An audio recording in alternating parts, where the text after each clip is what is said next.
এখন আমি তোমাদের সামনে নিয়ে এসেছি ক্লাস 11 এর এডুকেশনের এমসিকিউ 40টা প্রশ্ন নিয়ে এসেছি, যেগুলো তোমাদের পরীক্ষায় আসার সম্ভাবনা বেশি পরিমাণে রয়েছে।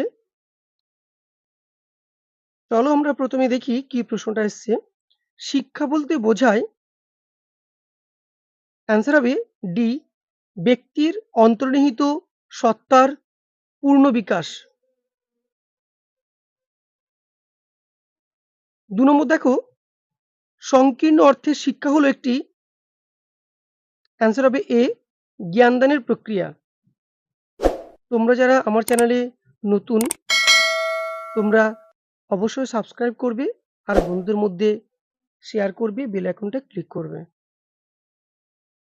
3 নম্বর প্রশ্ন বলেছে, কমিনিয়াস এর মতে শিক্ষা, অ্যান্সার হবে ডি, ধারণার শক্তি বাড়ায়। পরের প্রশ্ন 4 নম্বর দাগের, শিক্ষা হলো একটি ড্যাশ প্রক্রিয়া, অ্যান্সার হবে ডি, বহুমুখী প্রক্রিয়া। 5 নম্বর দাগের, এদের মধ্যে কে শিক্ষার ব্যক্তিকেন্দ্রিক লক্ষ্যকে সমর্থন করেন না, অ্যান্সার হবে এ, হেগেল। 6 নম্বর দাগের, বাম স্তম্ভের সঙ্গে ডান স্তম্ভের মিলিয়ে সঠিক বিকল্পটি বেছে নাও। 1 প্রাচীন যুগ, 2 নম্বর বৌদ্ধ শিক্ষা, 3 নম্বর ইসলামী শিক্ষা, 4 নম্বর আধুনিক শিক্ষা।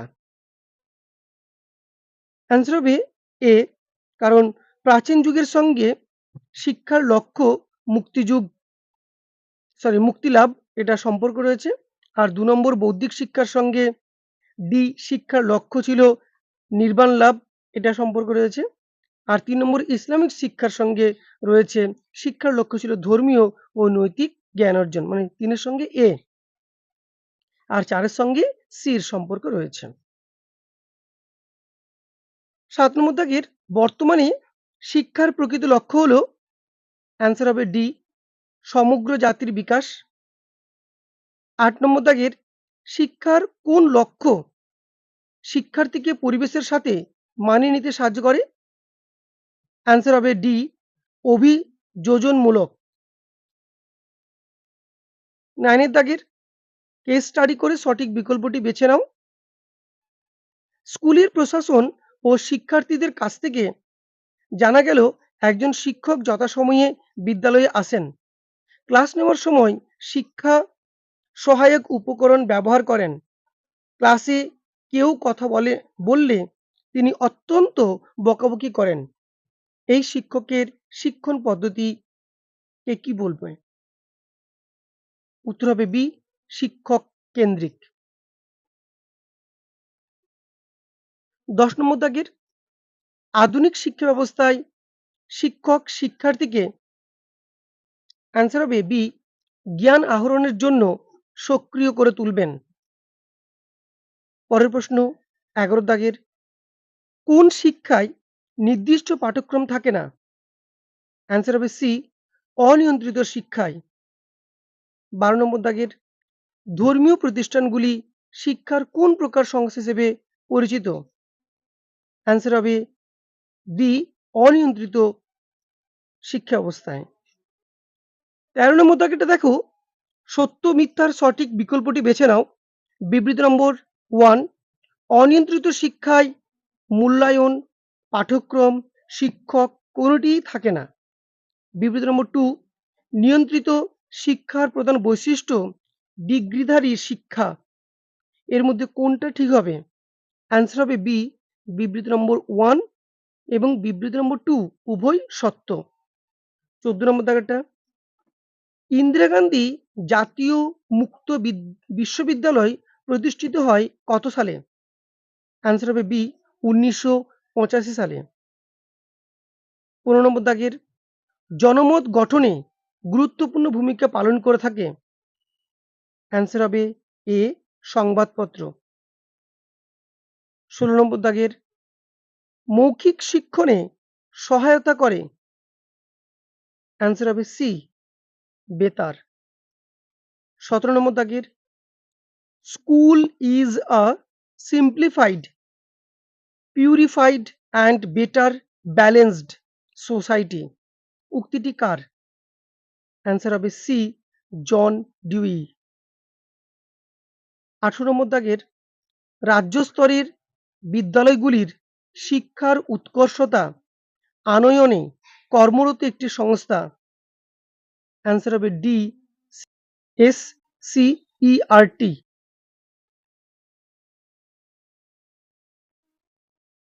পরের প্রশ্ন দেখো, ১৯ নম্বর দাগের কোন সংস্থার দ্বারা বিশ্ববিদ্যালয় এবং মহাবিদ্যালয়গুলি পরিচালিত হয়ে থাকে? অ্যান্সার হবে C, UGC, united grand commission. ২০ নম্বর দাগের সংস্থার প্রশাসনিক স্তরের ঊর্ধ্বক্রম অনুযায়ী সাজাও। অ্যান্সার হবে এ, ডিআইইটি, তারপর এসসিইআরটি, তারপর এনসিইআরটি, আর ইউএনইএসসিও, ইউনেস্কো।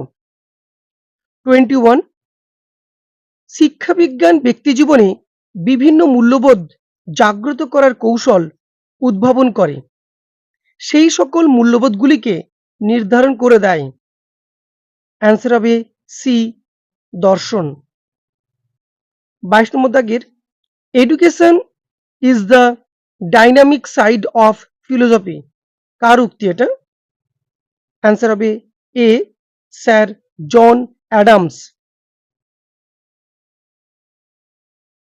23 নম্বর দাগের বিবৃতি ও কারণের ভিত্তিতে সঠিক বিকল্পটি বেছে নাও।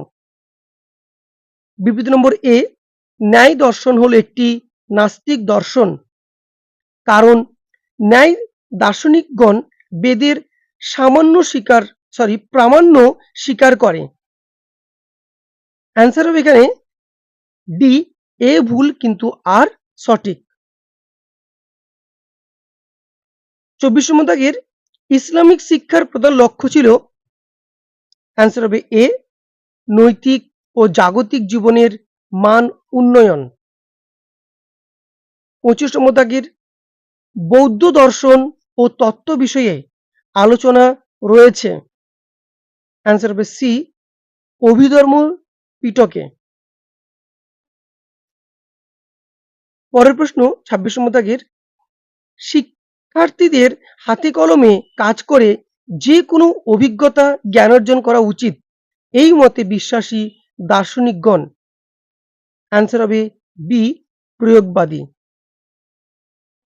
27 নম্বর দাগের এডুকেশন অ্যান্ড ফিলোসফি আর ইন্সপায়ারেবল, এটি কার উক্তি? অ্যান্সার হবে বি, ডিউয়ের উক্তি। 28 নম্বর দাগের পাশ্চাত্য দর্শন অনুযায়ী ফিলোসফি শব্দের অর্থ হল। অ্যান্সার হবে ডি, জ্ঞানের প্রতি অনুরাগ। 29 নম্বর দাগে দেখো, এদের মধ্যে কোন শিক্ষাবিদ ভাববাদী দার্শনিক হিসেবে পরিচিত? অ্যান্সার হবে সি, প্লেটো। 30 নম্বর দাগে দেখো, শিক্ষাবিদ জন ডিউয়ের সমস্যা সমাধান ও ল্যাবরেটরি স্কুল পদ্ধতিতে মনোবিদ্যা ছাড়া আর কোন বিষয়ের প্রকাশ দেখা যায়? অ্যান্সার হবে এ, দর্শনের। 31 নম্বর দাগের শিক্ষামূলক সমাজবিজ্ঞানের জনক কাকে বলা হয়? অ্যান্সার হবে বি, জর্জ পেইনিকে। 32 নম্বর দাগের প্রত্যেক শিক্ষার্থীকে সামাজিক দায়িত্ব গ্রহণে সক্ষম নাগরিক হিসেবে গড়ে তুলতে হবে, এই বিষয়ে আলোচনা করা হয়। অ্যান্সার হবে সি, শিক্ষামূলক সমাজবিজ্ঞানে। 33 নম্বর দাগের পরিবারকে সর্বাধিক গুরুত্বপূর্ণ ড্যাশ বলা হয়? অ্যান্সার হবে বি, পরোক্ষ দল। 34 নম্বর দাগের একজন ব্যক্তির এক সামাজিক অবস্থা থেকে অন্য এক সামাজিক অবস্থায় পরিবর্তনকে কি বলে? অ্যান্সার হবে বি, সামাজিক গতিশীলতা। পরের প্রশ্ন ৩৫ নম্বর দাগের সামাজিক দল শিক্ষার্থীকে প্রথমত কোন ধরনের নিরাপত্তা প্রদান করে? অ্যান্সার হবে ডি সামাজিক। ৩৬ নম্বর দাগের ফক শব্দের অর্থ কি? অ্যান্সার হবে এ মানুষ। ৩৭ নম্বর দাগের এদের মধ্যে কোনটি আমাদের সাংস্কৃতিক মূল্যবোধ গঠন করতে সাহায্য করে? অ্যান্সার হবে এ লোকপথ।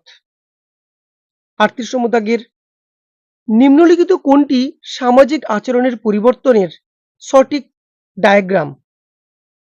অ্যান্সার হবে সি প্রথা, ব্যবহার, এগুলো কিন্তু সামাজিক আচরণের পরিবর্তনের মধ্যে। তারপরে খাদ্যাভ্যাস, কথা বলার অভ্যাস, এগুলো সবই সামাজিক আচরণ। ৩৯ নম্বর দাগের একটি সামাজিক দলের আচরণের লক্ষণগুলি হলো তার। অ্যান্সার হবে বি সংস্কৃতি। ৪০ নম্বর দাগের সামাজিক মূল্যবোধের বিকাশই শিক্ষার লক্ষ্য। এটি শিক্ষার কোন প্রকার লক্ষ্যের পরিচায়ক? অ্যান্সার হবে এ কৃষ্টিমূলক।